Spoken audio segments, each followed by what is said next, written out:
Olá, boa noite. Boa noite, pessoal. Sejam todos muito bem-vindos ao nosso bate-papo de quarta-feira, né? Esse bate-papo tão aguardado, cheio de trocas, conteúdo muito interessante. Meu nome é Janine, sou da equipe de marketing do Neuropsicocentro, sou jornalista e estudante de psicologia, tá? E hoje a gente vai conversar sobre o papel da psicopedagogia no transtorno do espectro autista. Teremos duas convidadas super especiais aqui com a gente, né? A Patrícia Pessoa, que é psicopedagoga do Neuropsicocentro, e a Clarissa Leão, né? Que é psicóloga e uma das diretoras do Neuropsicocentro, juntamente com Silviane Andrade. Vou colocá-las aqui para a gente iniciar o nosso bate-papo.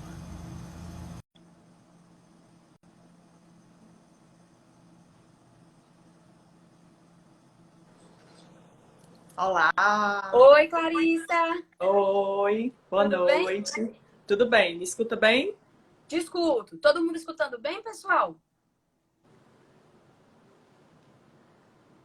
Joia. Perfeito. Tô aguardando aqui a Patrícia.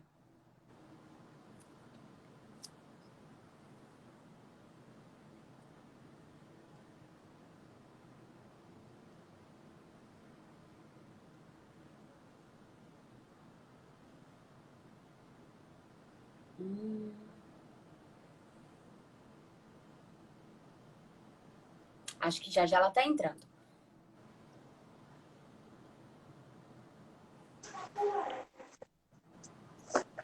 Oi, E aí, a Patrícia! Paty? Oi, Paty. Oi, Oi, tudo bom? tudo Tudo bem? jóia? Boa noite. Tudo, graças a Deus. Então, Boa vou pedir noite. para vocês se apresentarem, né, novamente um pouquinho mais para o pessoal que está assistindo, tá bom? Tá joia. Vamos lá, Paty, pode começar. Você é Tá a bem. estrela hoje da live. Bem, pessoal, meu nome é Patrícia, sou psicopedagoga, sou também pedagoga de formação, também sou teóloga, também fiz um pouquinho de psicologia, não finalizei ainda, dei uma pausa. E comecei a trabalhar em outras áreas, né? Trabalhei alguns anos na área da educação, na Secretaria de Educação de outro estado, e diversas áreas da educação, e também dentro da educação, trabalhei com crianças dentro de um centro com crianças com TEA, né? E hoje estou na Neuropsicocentro como psicopedagoga, e tem sido maravilhoso, gratificante essa caminhada. Que É bom. isso aí. Clarissa?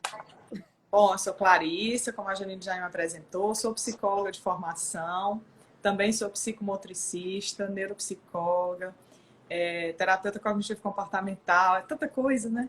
Mas, enfim, hoje minha principal função é estar junto com a minha sócia Silviane à frente do Neuropsicocentro e do NPC Life. Então, é o grande desafio diário de nossas vidas, estar junto de toda essa equipe e de todas essas famílias que nos procuram. E eu quero que a gente hoje tenha um bate-papo muito leve, muito agradável, de um tema que eu adoro. Não sou psicopedagoga, mas estou aqui justamente para complementar o que eu posso, no que eu puder, dentro da psicologia, junto com a minha querida Paty. Perfeito. Que bom. Perfeito. E a gente mandou, né? A gente abriu uma caixinha de perguntas durante a semana. Pedimos para vocês enviarem perguntas, né? Que a Patrícia, ó. Patrícia, a Clarissa iriam responder, né? Nesse nosso bate-papo.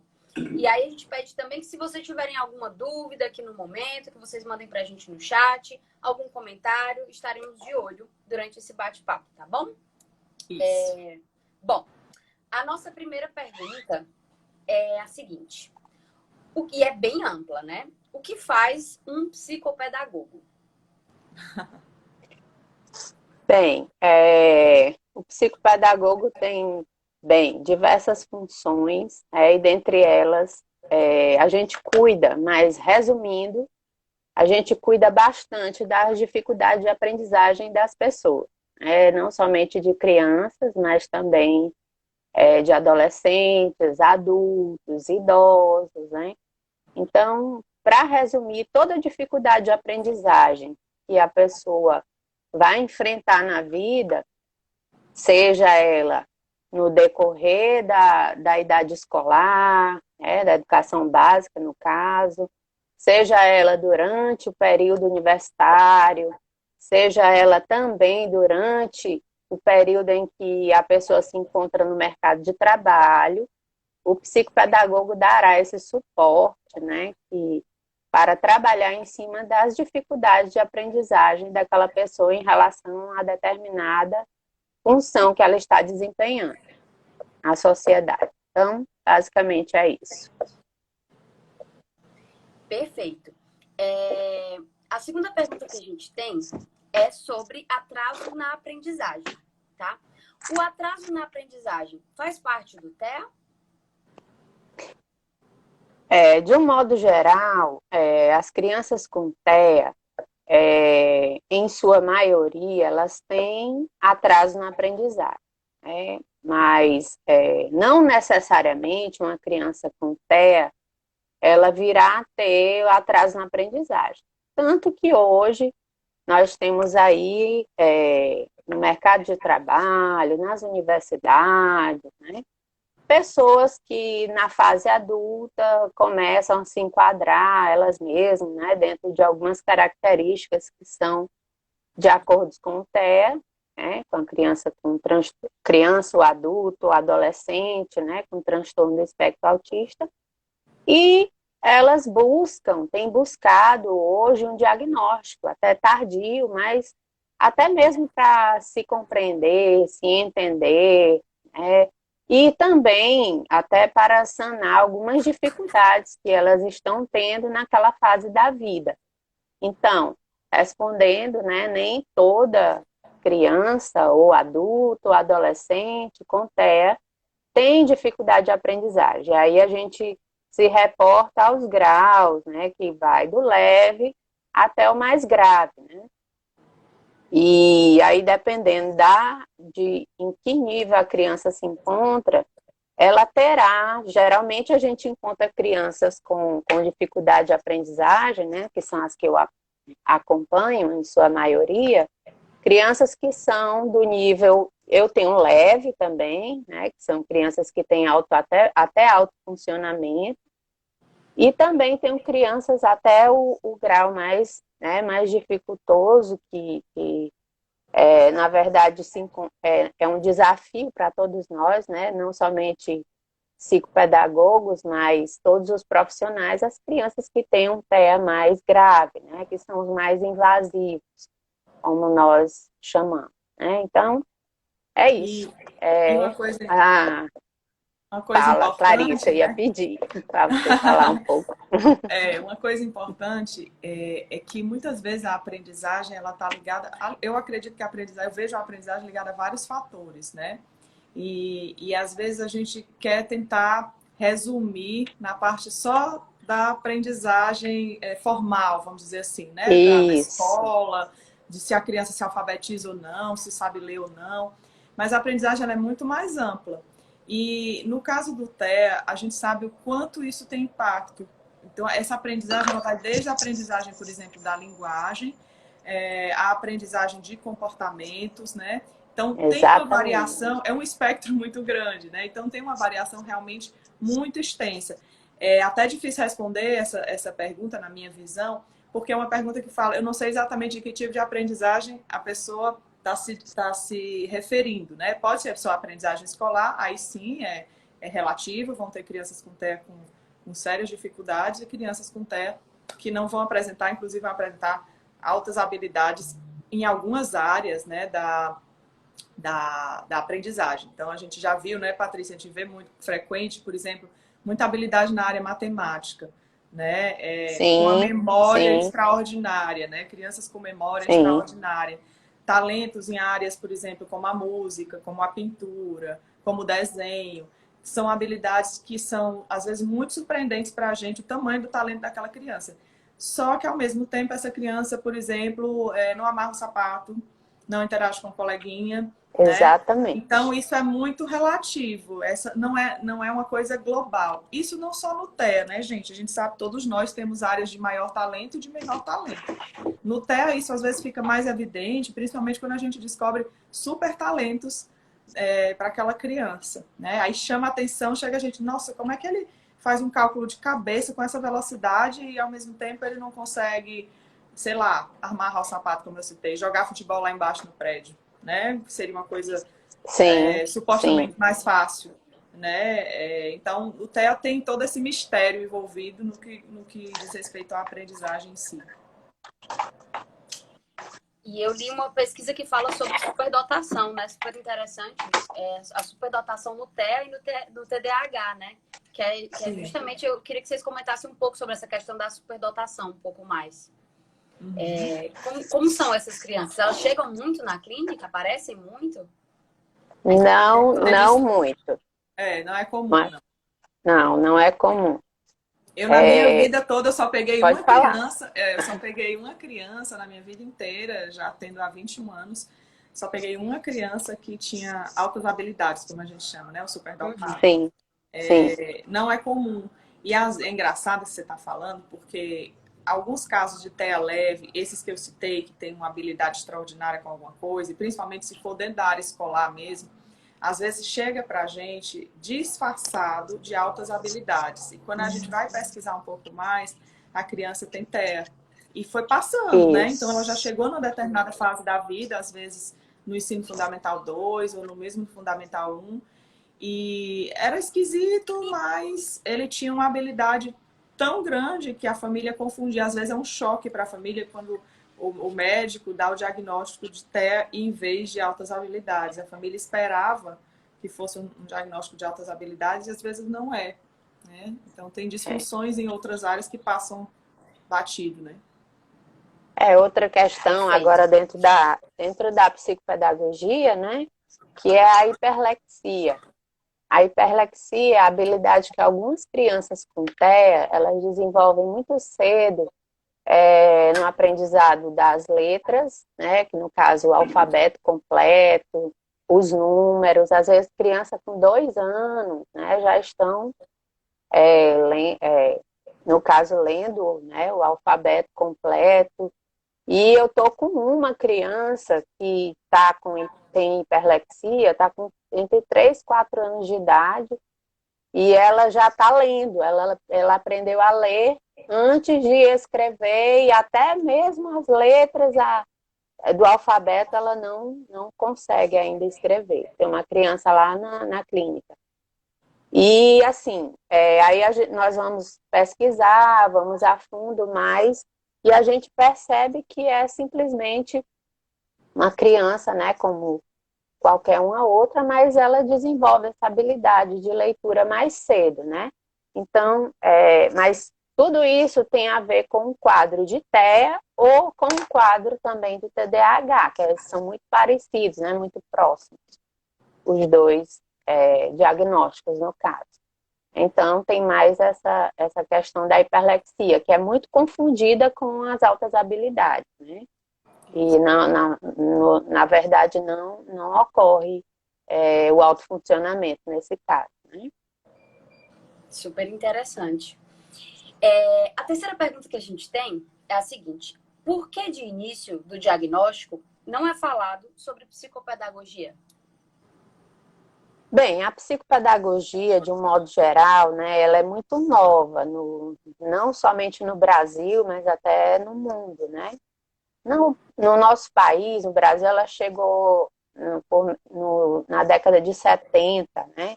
Com o movimento dos psicopedagogos da Argentina, né? E tivemos uma influência muito grande, né, de alguns argentinos e outros mais, e começou esse movimento em São Paulo.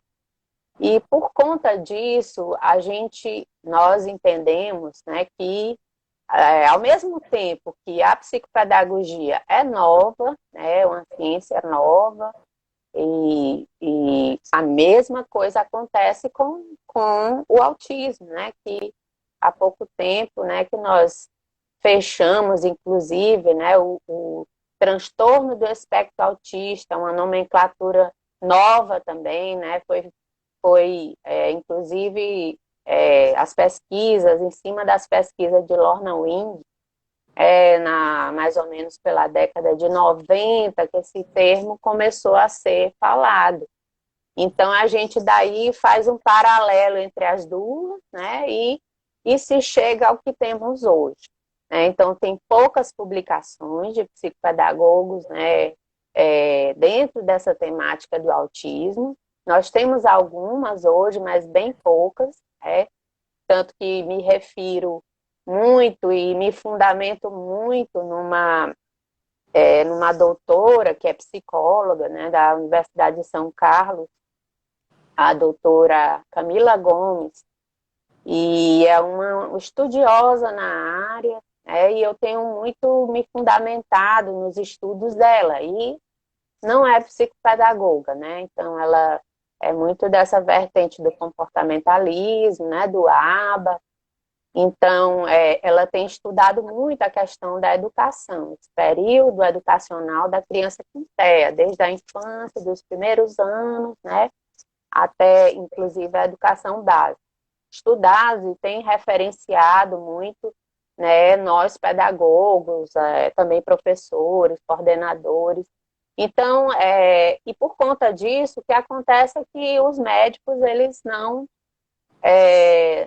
também não ficam por dentro, né, do que o psicopedagogo consegue fazer, qual é o trabalho, o papel do psicopedagogo dentro desse espectro, como a Clarissa colocou muito bem, desse grande leque de situações que temos para pesquisar e observar na vida de uma criança, de um adolescente ou de um adulto autista, né?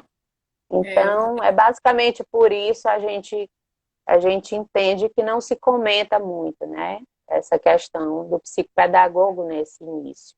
Eu queria também fazer um comentário com relação a isso.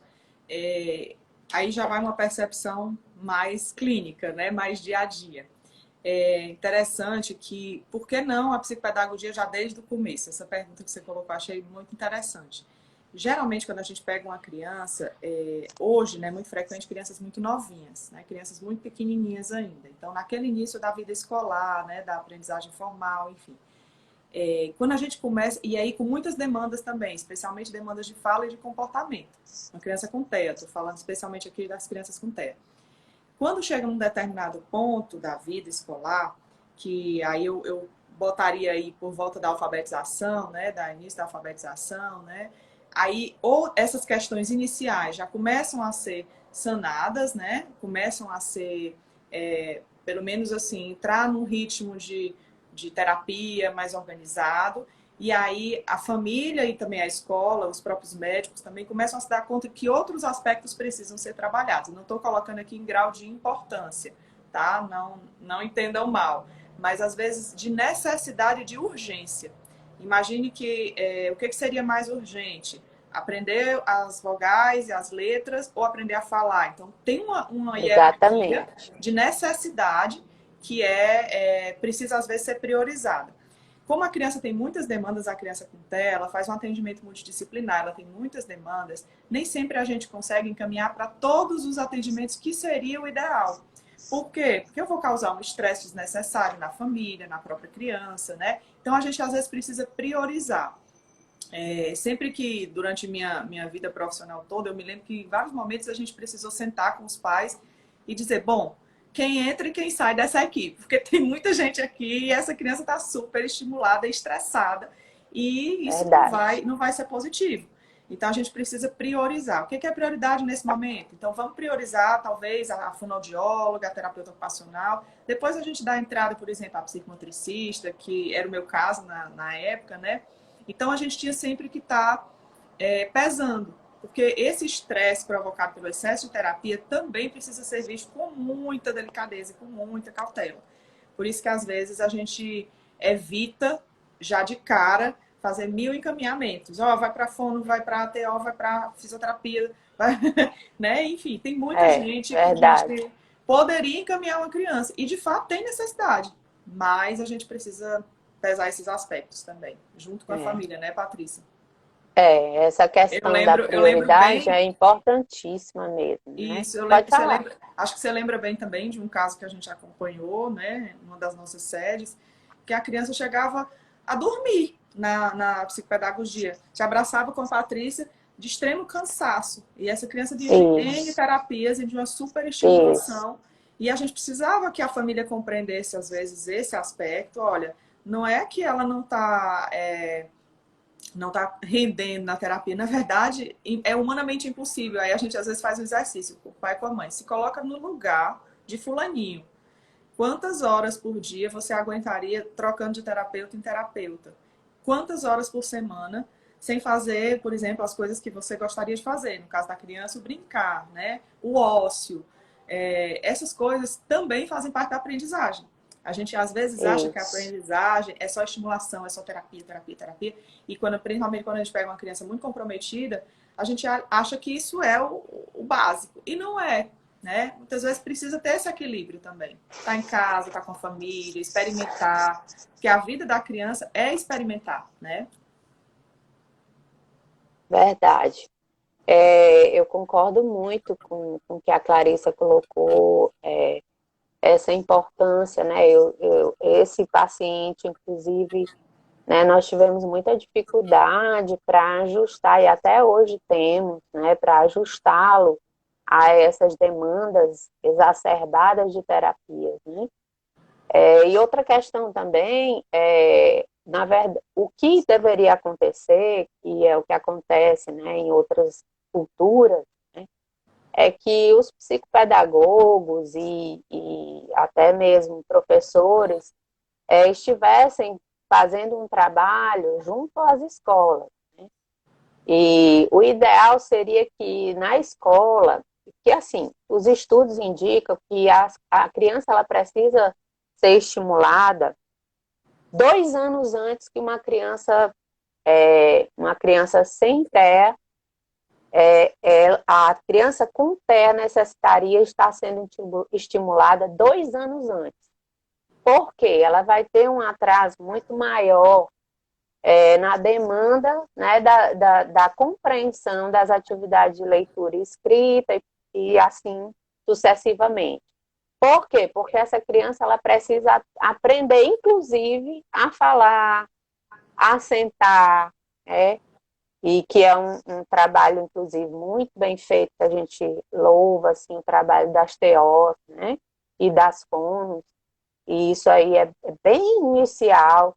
Então, essas crianças, elas têm muito essa demanda inicial, né? Elas precisam se organizar primeiro, né? Funcionalmente no sentido de o quê? Para que eu consiga ler e escrever, eu preciso primeiro me organizar funcionalmente no básico. O básico é eu conseguir focar minha atenção por algum tempo, sentada, e também falando, interagindo com os meus pares, com a minha professora, né? Que é tudo que a criança com TEA tem dificuldade no início. Então, a prioridade realmente seria para essas terapias que, inclusive, a Clarissa já colocou, né? Mas, de fato, há uma necessidade desse início ser 2 anos antes que uma criança, né? Uma criança típica, no caso, né? Então, necessitaria sim, mas isso deveria estar acontecendo nas escolas, que é outro ponto X aí da nossa questão, que as escolas não estão conseguindo atender às demandas, né, da quantidade de crianças com TEA que estão surgindo. E hoje as estatísticas estão para 100, né, dentro de 100, uma criança com TEA. E antes eram 1.000 crianças, uma com TEA, né? E a gente tem visto que cada vez mais tem aumentado a quantidade de crianças e as escolas sem condições, né, até de capacitação profissional para receber essas crianças. Não que os professores não queiram, mas é a qualificação que eles necessitam, até financeiramente falando, para isso, né? Então, é uma situação muito complexa, né? A resposta também. É, E é um prisma muito grande que nós aí já, aí Aí já entra até em outro tema, não sei se a Janine vai fazer alguma pergunta nesse sentido, mas é esse tema da necessidade de adaptação curricular para que essa aprendizagem flua, né? Flua tranquilamente, né? Ou Exatamente. que a criança pelo menos tire o maior proveito possível da sua fase de escolarização. Então, não sei se pode falar um Exatamente. pouquinho sobre isso, Janine, você vai fazer isso em outro momento. Então, a gente tem uma pergunta que é sobre as dificuldades mais comuns. Né? Quais são as Sim. dificuldades mais comuns que a criança com TEA vai enfrentar em relação à aprendizagem? Uhum. Sim. Específica, assim, dentro de currículo a gente não tem nenhuma pergunta, mas eu acho que é super interessante que a gente comente, Sim. né, dentro dessas dificuldades. Isso. Certo. A criança com TEA, né, eu inclusive até já adiantei um pouco, né? Então, as dificuldades mais comuns, uma criança com TEA, interação social, tá em primeiro lugar, né? Então, é um dos problemas mais agravantes, né? Que é essa interação social com o outro, perceber o outro, o contato visual, o contato com o outro, isso aí é o que vai, né? Inclusive, vai ser um fator preponderante no diagnóstico.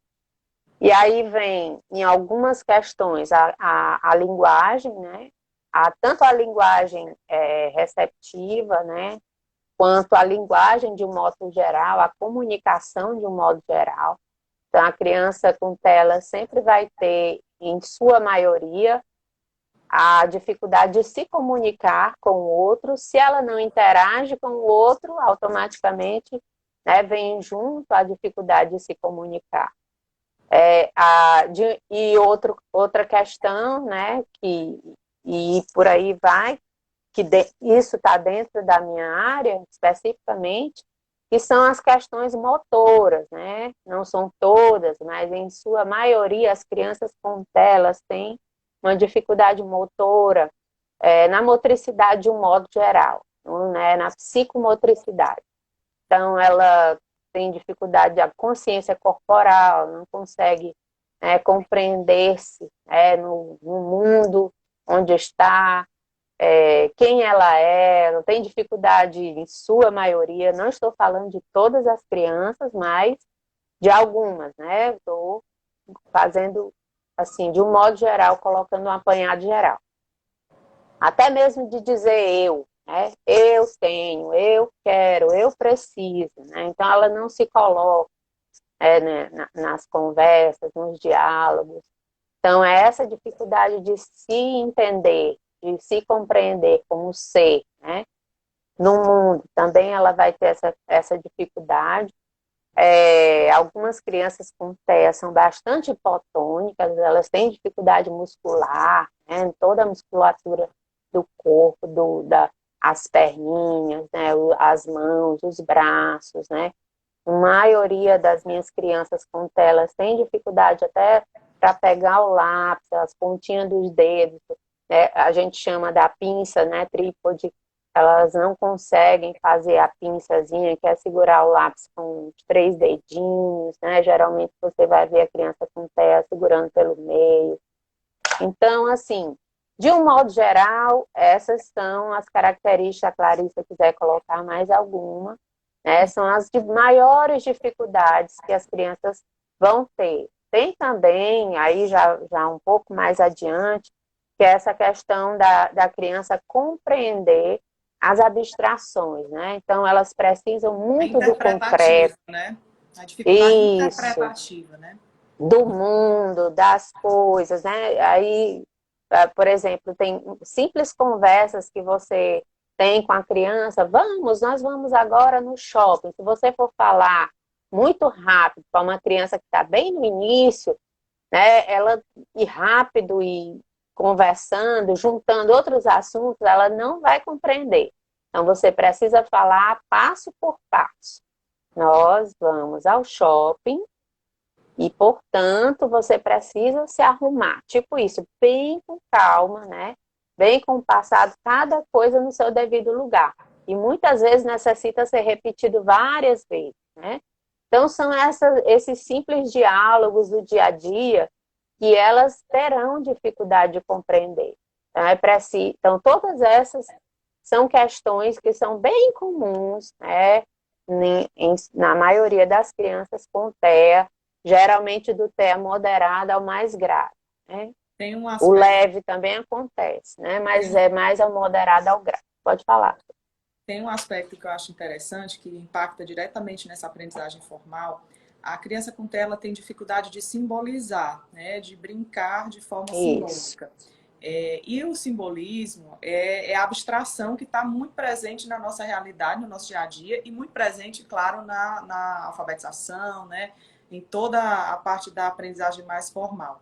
Então, a criança que não consegue brincar de faz de conta, simbolizar, abstrair, ela também não vai compreender, por exemplo, a função da letra A. O A é um rabisco. A exatamente. gente vamos dizer assim, categorizou, não sei, enfim, a gente nomeou aquilo ali como uma letra e a partir de então ele passa a ser significado, né, dentro da nossa sociedade como letra. Mas se a criança não passa por esse processo, que aí é um processo também neurológico, né, de às vezes realmente de incapacidade para isso, a gente realmente não vai conseguir alcançar um objetivo ligado, um objetivo, por exemplo, ligado à aprendizagem formal, à alfabetização. E aí, numa outra fase, como a Patrícia até colocou, que eu acho que vale a pena a gente explorar, às vezes mais velhas, a gente pega as crianças já na adolescência, passou bem até então, mas aí chegou no Fundamental 2, a criança começa a apresentar dificuldades interpretativas, né? Então, a nossa linguagem, Exatamente. especialmente a língua portuguesa, ela tem muitas pegadinhas, né? E para o autista é extremamente difícil. Para o TDAH também, por incrível que pareça, as crianças com É, TDAH também precisam sim, de enunciados simples, né, Patrícia? Claros, objetivos, sem muito isso, enfeite. exatamente, E se a gente isso. pegar, vamos imaginar aí uma prova do Enem, vocês não têm noção do que aquilo significa, até para a gente que é adulto, típico, a gente vai se embananar muitas vezes. Você imagina, às vezes na escola a gente pega algumas apostilas, alguns livros, eu não consigo entender alguns enunciados. Então o enunciado ele precisa ser claro, objetivo e Isso. expressar realmente o que ele quer. O que eu solicito ali naquele enunciado? Preto no branco. A criança autista ela Uhum. tem essa necessidade do preto no branco. Essa linguagem mais de informal que a gente utiliza, né? Uma linguagem, por exemplo, a gente fala muito, brinca muito dizendo assim, olha, para você chegar para uma criança autista dizendo que hoje no seu trabalho choveu canivete, evite, porque ela vai acreditar que você deveria estar toda machucada, que Verdade, enfim choveu canivete, né? Então, verdade. né, Patrícia? Então a gente precisa ter É, muito cuidado até quando a gente comunica isso para uma criança, como a gente exige dela na escola mesmo, né? Que tipo de material está sendo utilizado para isso também, porque muitas vezes o material que se utiliza é totalmente inadequado para que a aprendizagem dela seja mais eficaz, né, coerente. Então, são preocupações que a gente tem que ficar atento. Os pais, principalmente, estiverem aqui nos assistindo, tem que ficar muito atento a isso. Que tipo de material, eu estou falando aqui de livro mesmo, de material isso. didático, está sendo utilizado para o meu filho?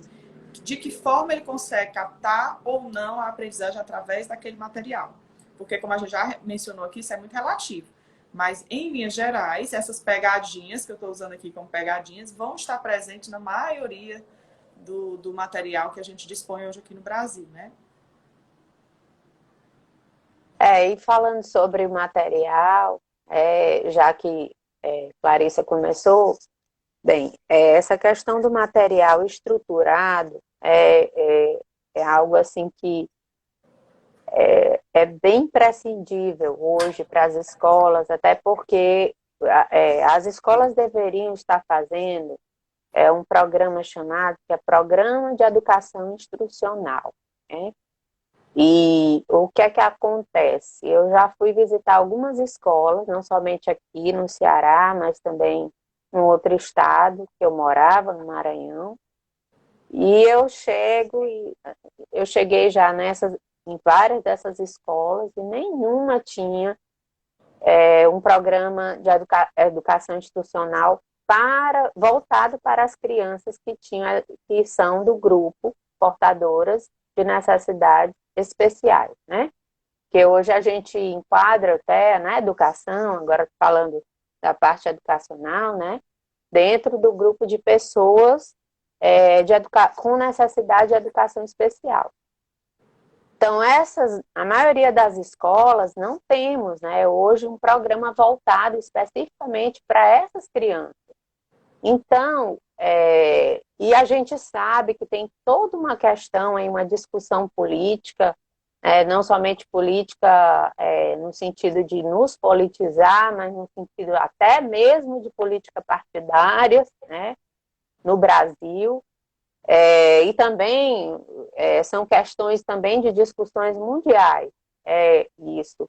E até os Estados Unidos, né, eu tenho pesquisado muito, tenho também me fundamentado em muitas pesquisas americanas,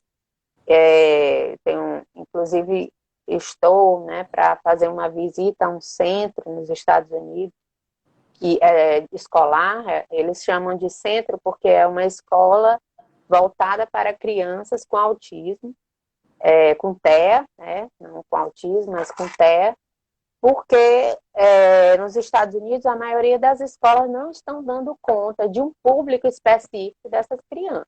E são quais? São crianças que têm um TEA moderado para leve, crianças que têm, inclusive, um TEA moderado que tem outras comorbidades, que acaba ficando um TEA muito complexo, e as escolas não estão dando conta nos Estados Unidos. De onde essas crianças estão ficando? Em escola nenhuma. Os pais tiram das escolas porque elas não conseguem acompanhar. E uma outra questão, que eu tenho certeza que a Clarissa também deve ter pegado, deve ter acompanhado no consultório, são muitas dessas crianças, né, a gente sabe que um número grande, elas têm associada a deficiência intelectual. Crianças tanto que no início, né, se pensava em serem crianças com deficiência intelectual. Depois os estudos foram passando e a gente sabe que tem muitas crianças que não têm, não tem associada a deficiência intelectual.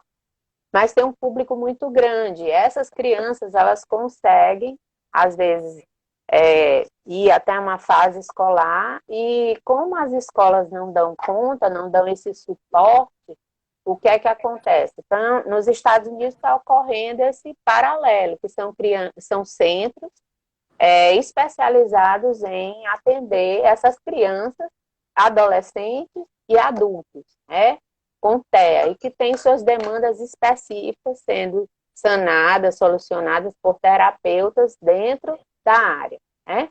Então, o que é que nós propomos para o Brasil, né, aqui agora trazendo? E nessa escola que eu estou falando, não somente esse centro, que é em Utah, nos Estados Unidos, mas tem outros centros também, eu estou falando de um que eu estou pesquisando bastante, e não somente nesse centro, mas em outros, nós vimos a necessidade de adaptação de material. O que é isso? Então, ainda não temos no Brasil, que é uma adaptação de materiais didáticos, livros, né, de um modo geral. Então, a maioria das escolas, hoje, né, não tem uma adaptação, porque não tem o programa. Consequentemente, não consegue adaptar porque não consegue acompanhar aquela criança dentro do ritmo de aprendizagem, da necessidade que ela tem. Então, pensando nisso, a gente está percebendo e sentindo a necessidade de adaptação curricular, né? Adaptação não somente curricular, mas também de material, né? E estamos, nós na clínica, né, na MPC, estamos aí numa investigação, de uma possibilidade mais adiante de estarmos adaptando e lançando material adaptado aí para as escolas, notícia aí de primeira mão. A gente não vai falar muito, porque ainda é meio que surpresa, né, Clarissa? Exato. Mas, se Deus quiser, mais adiante todos estarão sabendo do que vamos fazer. E vai ser muito bom para as escolas, tenho certeza. Então, é isso. Mas já deu um spoilerzinho, né? Já deu um spoiler.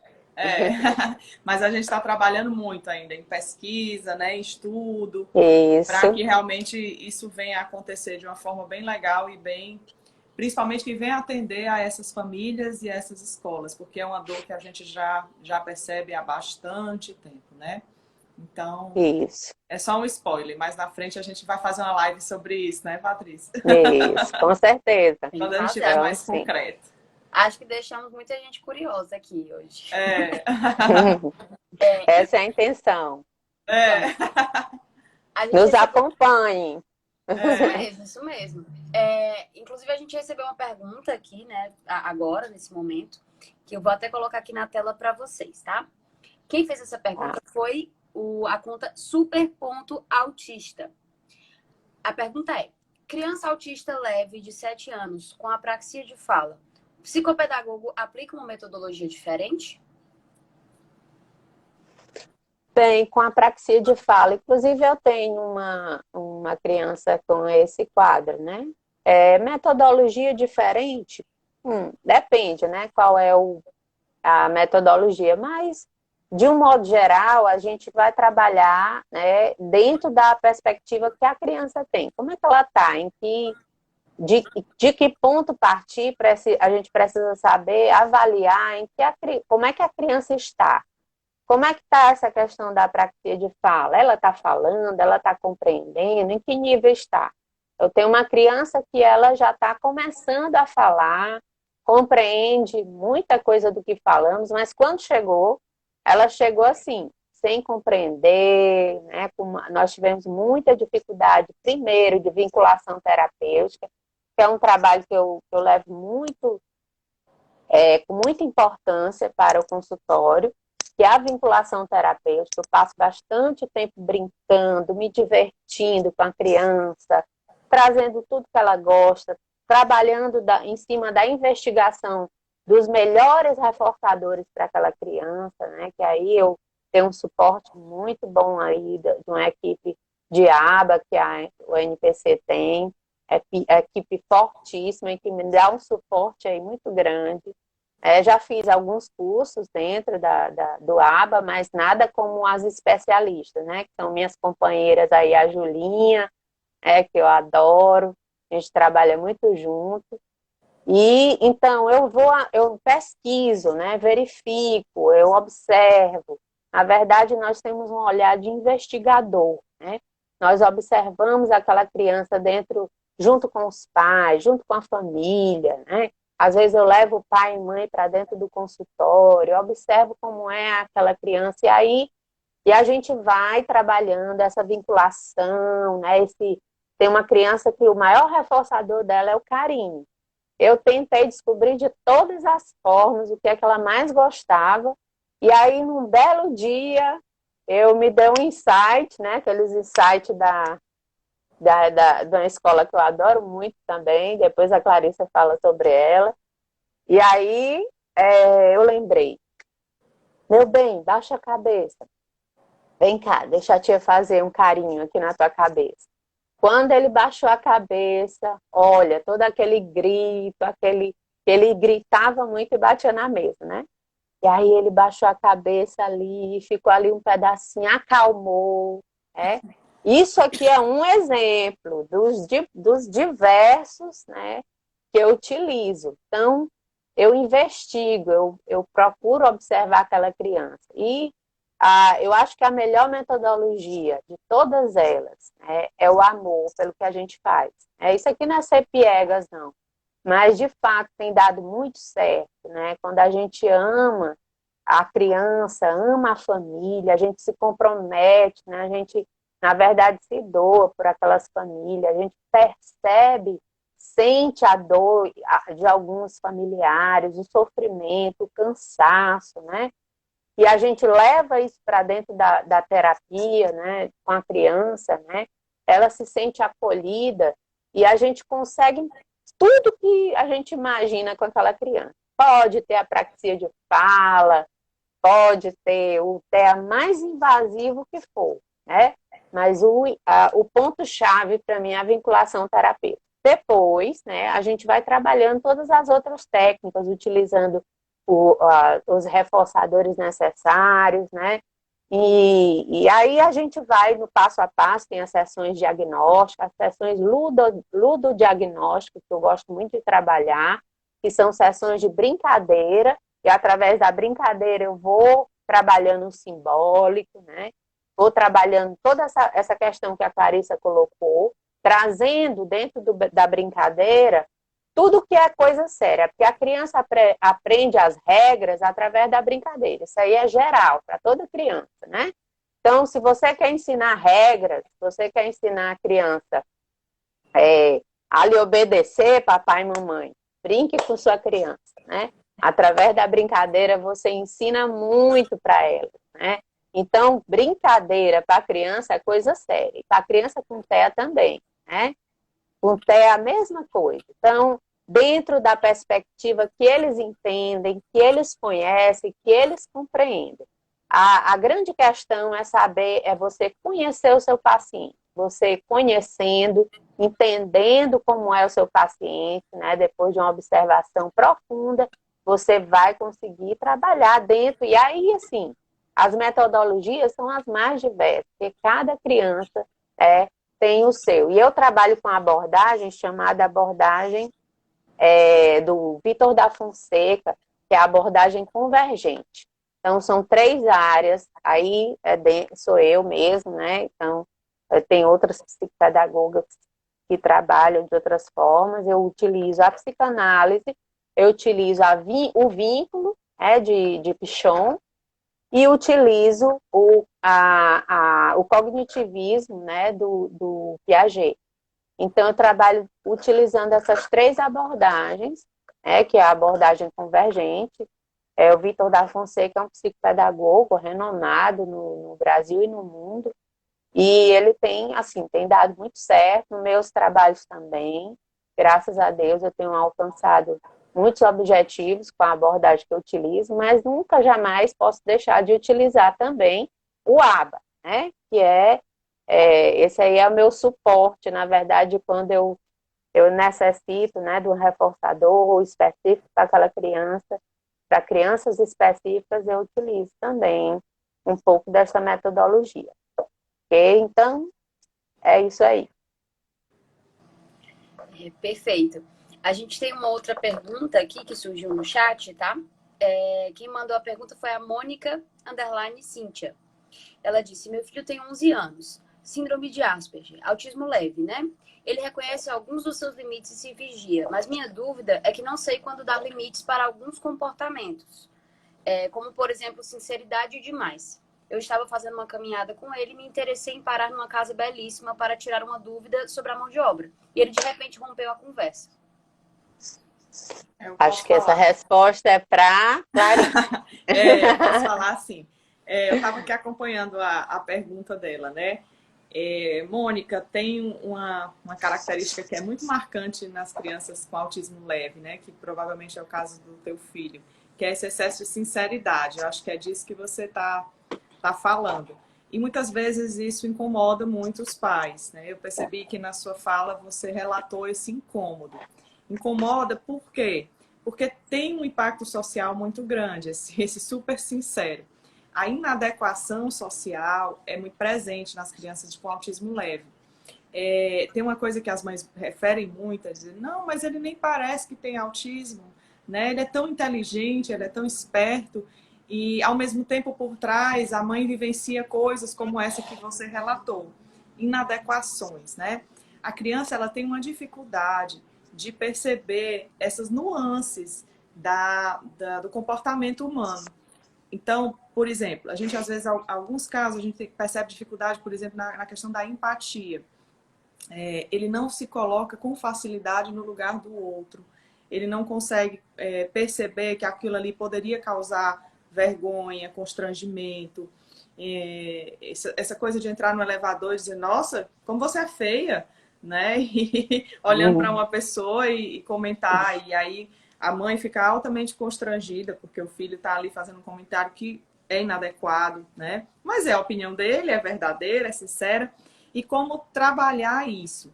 Dentro da terapia, né? Aí no caso da terapia ABA, a gente trabalha muito as habilidades sociais, tá? Então, dentro da psicologia, né? Especificamente dentro do ABA, vai se reforçar muito essas questões das habilidades sociais. Para as crianças com autismo leve, é essencial. E aí a gente vai Trabalhar isso nas relações, na interação dele com outros pares, né, que são outras crianças, com adultos, situações do dia a dia, situações práticas. A criança precisa vivenciar isso, experimentar isso exaustivamente. Ela tem sim capacidade de aprender esses comportamentos, mas uma coisa que eu falo às vezes para os pais, é muito importante que você traduza o mundo para ele, porque muitas vezes ele não vai perceber o mundo da forma como você percebe.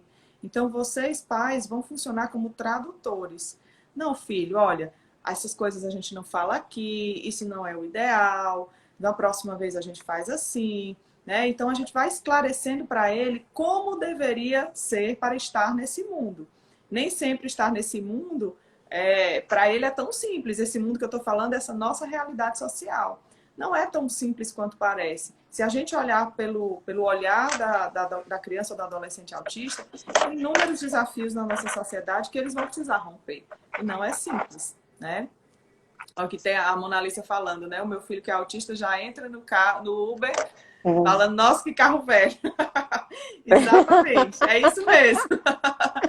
E as mães reclamam demais disso, né? Assim, eu sugiro que, na medida do possível, tente levar com leveza, né, na espontaneidade mesmo, trazer isso para brincadeira, para não tornar também aquilo ali muito taxativo, né? E rotular a criança como se aquilo fosse uma incompetência. Não é uma incompetência dele, né? Não é uma incompetência dele. Existe uma dificuldade de interpretação do mundo.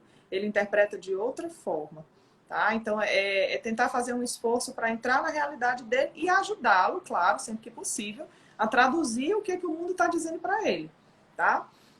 Às vezes, assim, é engraçado também que tem situações onde está todo mundo rindo de numa roda, está todo mundo rindo de uma determinada piada que foi contada ou uma determinada colocação, e a criança ou o adolescente autista fica bem sério, né? Assim, bem, com a cara bem fechada, bem bravo.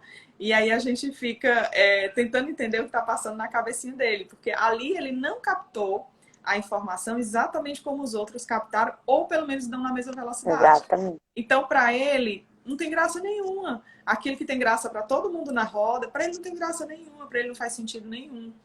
Isso não tem a ver com o aspecto cognitivo. Ah, meu filho é bobo, não. Ele é burrinho, ele não aprendeu. Não tem nada a ver com isso. É uma forma de interpretar, de ler o mundo muito diferente. Tá? Então, isso é uma luta permanente, né, que a gente faz para a sociedade como um todo. Mas os pais, que são a primeira célula aí da sociedade, precisam estar muito atentos a essa necessidade que o filho tem. Claro que é mais uma das necessidades, é muito evidente às vezes na adolescência. Uma coisa que eu acho engraçado também é quando começa a fase dos namoros, né? Das paqueras e dos namoros. Porque existe todo um código social por trás dos relacionamentos. Será que eu posso chegar para o menino ou para a menina que eu estou apaixonada e já de cara, olha, eu estou apaixonado por ti? Normalmente não é comum fazer isso, mas assim, no adolescente autista a gente vê muito isso acontecer. Porque é o que ele está sentindo. Então, por que não chegar para ele e dizer, né? Ou para ela e dizer, estou apaixonado por ti e quero morar contigo agora. Eu quero te beijar agora. Então é muito engraçado, porque a gente escuta muito esses relatos na série lá do Atypical, né? Retrata muito bem essa dificuldade, né, de lidar com os códigos sociais que a gente tem. Esse joguinho da sedução que a gente faz. Não tem nada disso. Eu quero dizer logo para ti a verdade. Né? Eu acho lindo, sinceramente. Verdade. Eu sou apaixonada. Também acho. Eu acho que eles estão, às vezes, muito à frente de nós nessa compreensão, né, das coisas. E fica a dica de série, né, também, para todo mundo, Atypical, que é muito bacana, na segunda temporada. Quem não assistiu, vale muito a pena, vale demais. A Mônica, não sei se a Mônica já assistiu, viu, Mônica? É bem interessante para essa fase do teu filhinho, que está aí entrando na adolescência, daqui a pouquinho, né? Tá com 11 anos. Vale a pena. Tem na Netflix, Verdade. gente. É ótima série, muito divertida. Muito divertida. Amo demais. A gente tem uma última pergunta aqui, que fizeram, né, na caixinha, que é o seguinte. A pessoa pediu dicas de atividades para os pais fazerem em casa com crianças de 1 a 2 anos. E acho que vai muito para vocês duas, né, essa pergunta. Sim. Eu começo depois a Clarissa termina, né? Tá bom.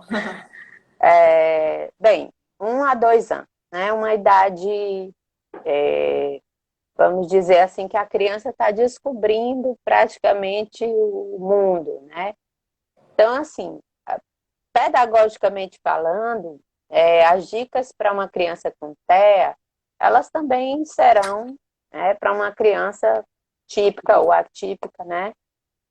De um modo geral, as atividades e tarefas simples do dia a dia, Agora, para a criança com TEA, vai ser mais difícil, por exemplo, né? Não todas, sempre eu coloco essa questão, né? Vai ser mais difícil ela, dali por diante, se vestir, ou, por exemplo, é uma fase em que a criança, você esconde um brinquedo, esconder o brinquedo atrás de você. Às vezes uma criança com tela não vai perceber, e aí você precisa repetir isso muito mais vezes do que para uma criança sem TEA. Então, ela vai aprender, mas ela vai aprender por muito mais repetições, né? Então, essas brincadeiras que elas são feitas, né? Com uma criança, de um modo geral, com as crianças de um modo geral, elas devem ser feitas com a criança com TEA, só que com mais repetições, né? Você vai perceber que ela vai precisar de mais vezes para ela brincar com aquilo ali. Aprender, por exemplo, uma brincadeirazinha de encaixe, que às vezes uma criança de 2 anos ela já consegue fazer uns pequenos encaixes, né? Então, a criança com tela vai precisar de muito mais tempo, né? De muito mais vezes, de muito mais repetições, né? No dia a dia. A questão da fala, né? Que aí eu também não vou falar, mas também não é minha área. Mas também é algo que você precisa também exercitar mais com a criança, né? E aí existe a questão de, às vezes, a criança começar a falar, né? Sendo com TEA, e de repente ela parou de falar, né? Acontece Bater muito. Eu palma, tive né, alguns Patrícia, também. casos. Isso, Cantar bater parabéns. palma. Ela vai ter mais dificuldade de bater palma e você tem que repetir mais vezes. Então, a minha orientação, de um modo geral, acredito que a Clarissa deve ter mais outras, de um modo geral, para que a gente resuma, é que todas as músicas, os joguinhos, as brincadeirinhas, elas sejam feitas com mais ênfase, mais enfático. Você precisa repetir mais vezes por dia. Se você quer ensinar uma criança, por exemplo, que você escondeu o brinquedo, e ela precisa ir procurar atrás de você, você precisa primeiro mostrar para ela várias vezes aquele brinquedo. Faz a brincadeira, bota atrás. Aí daqui um tempo você volta a fazer de novo a brincadeira, coloca atrás. Aí você vai perceber que quanto mais você repete, mais rápido essa criança vai aprender aquela brincadeirinha. Então, todas as brincadeiras com mais ênfase, com mais vezes, utilizando sempre os reforçadores, né, o que a criança mais gosta, mais se interessa. Por exemplo, eu tenho criança com menino, né, com TEA, que eu peguei com 3 anos de idade. A gente mostra um carrinho para ele não sabe o que é, né? E não sabe e também Nem não se se interessa. interessa. Nem se interessa. Ele vai se interessar por uma tampa de caneta, por Pela exemplo. roda do Vai ser carrinho. mais interessante, ou a roda do carrinho, a tampa da caneta, ou qualquer outra coisa que você, às vezes, compra tantos brinquedos e parece ali que, né, não tem importância. Mas o que é que você vai ensinar? Você vai ensinar a criança a brincar com carrinho. Não desista, continue. Vá em frente, ela aprende. Eles aprendem. Às vezes você fica pensando, mas esse menino não aprende, não quer, não se interessa por nada. Não faça isso. Ele se interessa, mas você precisa dar ênfase no que você quer ensinar. Repetições. A palavra é repetição, né? E uma coisa Para toda também, criança com TEA. Pode uma ir, coisa, Ari. uma coisa também interessante é simplicidade nesses comandos e nessas implicações aí do Isso. brincar, né? Porque eu não posso, por exemplo, chegar com uma criança que é muito bebê ainda, de 1 ano, 2 anos, e simplesmente querer que ela faça a fila de carrinhos e e dali ela já cria um super engarrafamento, imagine alguma coisa. Não, isso não é possível. Então, em geral, a gente começa de brincadeiras bem simples. Aí sim eu vou evoluindo para brincadeiras mais complexas. Tem um aspecto que a Patrícia falou: estimular a brincadeira funcional e evitar estimular o disfuncional. Ah, mas como é que pode, Clarice? Será que uma mãe vai estimular o disfuncional? Infelizmente, às vezes acontece. Por quê? Porque é o que a criança gosta, é a zona de conforto dela. Então, ela gosta de ficar rodando rodinha. Em vez da gente trabalhar o brincar com o carro, que seria o funcional, aí a gente vê, às vezes, casos onde a mãe termina dando várias rodinhas para ela rodar, ou vários brinquedos onde ela vai ficar girando, balançando. Isso é estimular o disfuncional. O funcional seria o quê? Eu vou trabalhar, mesmo que de forma mais cansativa, como a Patrícia colocou, o brincar funcional, o objetivo daquele brinquedo, e não estimular o contrário, né? Então, a gente, às vezes, já vi criança, por exemplo, que é doida por fio, né? Fio de eletricidade. E a mãe começa a estimular comprando muito, rolos e rolos de fio. Mas qual é a função disso numa criança pequena? Né? Não tem muita função para isso. Então, é preciso os pais focarem nisso, no que é funcional, no que tem realmente utilidade para aquela idade, para aquele momento de vida, e aí sim, explorar depois os interesses dela futuramente, tá certo? Eu gostaria só de ressaltar aqui as brincadeiras também motoras, né, que são muito importantes nessa fase, a fase onde a criança está na aquisição do andar, então ela precisa muito explorar o ambiente, não ser privada dessa exploração do ambiente, do subir, do descer, do abaixar. Existem N situações onde você pode fazer isso, mas dentro de casa isso é muito simples também. Em qualquer ambiente, mesmo pequeno o espaço, a criança consegue trabalhar isso. E quando a gente fala de aprendizagem, a gente fala sempre no global. Então é bom que os pais percebam. Não é estimular só os números, só as letras. Isso. Ah, mas ele gosta muito de número e de letra. Não, mas ele precisa também de outras coisas para que isso seja a base para uma aprendizagem verdadeira, né? Exatamente. Então, não estou criando um papagaio que vai ficar repetindo o alfabeto, que vai ficar contando até 10. Não é isso. Eu preciso que ela compreenda aquilo que ela está fazendo, tá? Então, isso é muito um detalhe bem importante também. Preciso encerrar, né, Janine? O horário aqui, né? Ai, gente, eu queria ficar aqui. Muito bacana. A gente sempre que termina uma live, né? A gente sai com outras diversas temáticas que a gente pode explorar, né? Com certeza. E muito interessante. Mas eu queria agradecer muito a presença de vocês. Foi um papo incrível, né? Acho que todo mundo aqui presente concorda comigo. Muito enriquecedor.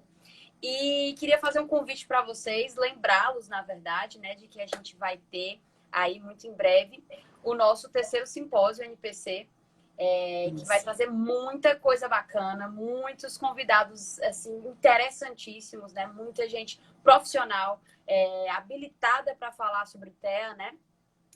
E o evento vai ser online, gente, gratuito, então super acessível. O link de inscrição tá na nossa bio. Lá é só vocês clicarem lá no Linktree, né? E a gente disponibilizou lá o linkzinho para vocês se inscreverem. E aí, se vocês também indicam amigos, né? Vocês vão acessar gratuitamente o nosso curso de aba, que também está espetacular. Isso. E é isto, né? Fica o convite aí, não percam. Será em setembro, né? Será em setembro. Já temos mais de 10 mil inscritos. Corram. Gente, 10 mil inscritos. 10 mil muita inscritos. Gente, né? É muita gente. Muito né? bom. Muito e a gente está bom. muito feliz com tudo isso e quer compartilhar isso com vocês. Então, vamos lá, vamos juntos, né? Levar a informação, né? A informação para o maior número de pessoas possível. Informação. Aqui foi só um pouquinho, né? Do que a gente pode falar sobre o TEA. Sobre esse espectro, né? Com certeza. Esse espectro, esse mundo, né, deles, que a gente, na verdade, é o nosso, né? Na verdade, é a minha vida. Se apaixona, né, Patrícia? A gente se apaixona, verdadeira paixão. Então, com certeza, no simpósio, você vai se aprofundar muito mais, né? Nós vamos, todos juntos, né? Nos aprofundar muito mais nesse conhecimento. Perfeito. Se inscrevam, vai ficar muito legal. Obrigada, Janine. Você foi maravilhosa também, viu? Como mediadora. Parabéns. Obrigada. Obrigada, gente. Uma boa noite para todos. Obrigada, De gente. nada. Boa Tchauzinho. noite. Tchau. Boa noite.